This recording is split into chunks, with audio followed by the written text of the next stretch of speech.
Raha tsika ao anatin'ny fandaharana mahenika amin'ny 7 ora sasany alina aorianan'ilay fandaharana natokana indrindra ho an'ny fetin'ny mpifankatia fo amoureux ny fanadihadiana misy kokoa mahakasika ny fiainan'ireo mpivady manana fahasembanana ireo izay ny mahakasika an'iny fa ho tanterahana ny faran'ny volana febroary avy izao eny amin'ny Carleton Anosy ny fampiarabana noho ny tontaona ho an'ny HVM Antsiranana itoy amin'ny nofika amin'ny tampihavanana eny anivon'ny LM Ampeflo izany ny fafitony volany marsa ho avy izao arahantsika ny fanadihadiana.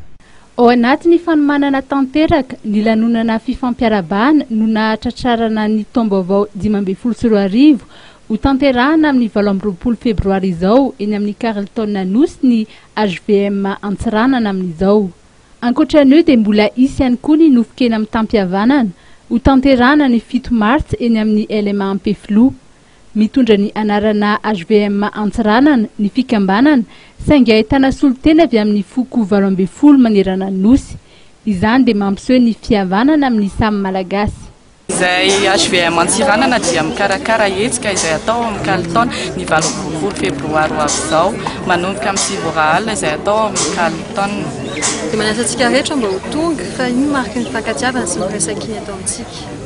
Kezoma ifarantsika amin'ny nofika amin'ny tampihavana amin'ny le 7 mars io amin'ny lycée moderne Ampeflo ke magnataka antsika jiaby ho avy fa maresaka fetsika zay afanen'ny Vlavishila amin'ny lycée moderne Ampeflo. Izy io tsy vitan'izy baly fa mbola afaneny wawa mbola mitohy amin'ny le 7 mars ao amin'ny lycée moderne Ampeflo.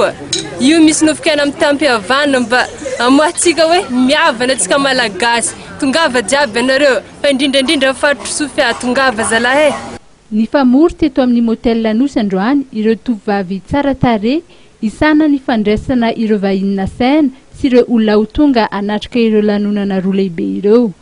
Fandaminana samihafa mikasika ny fanatanterahana ny fety no natao tamin'ny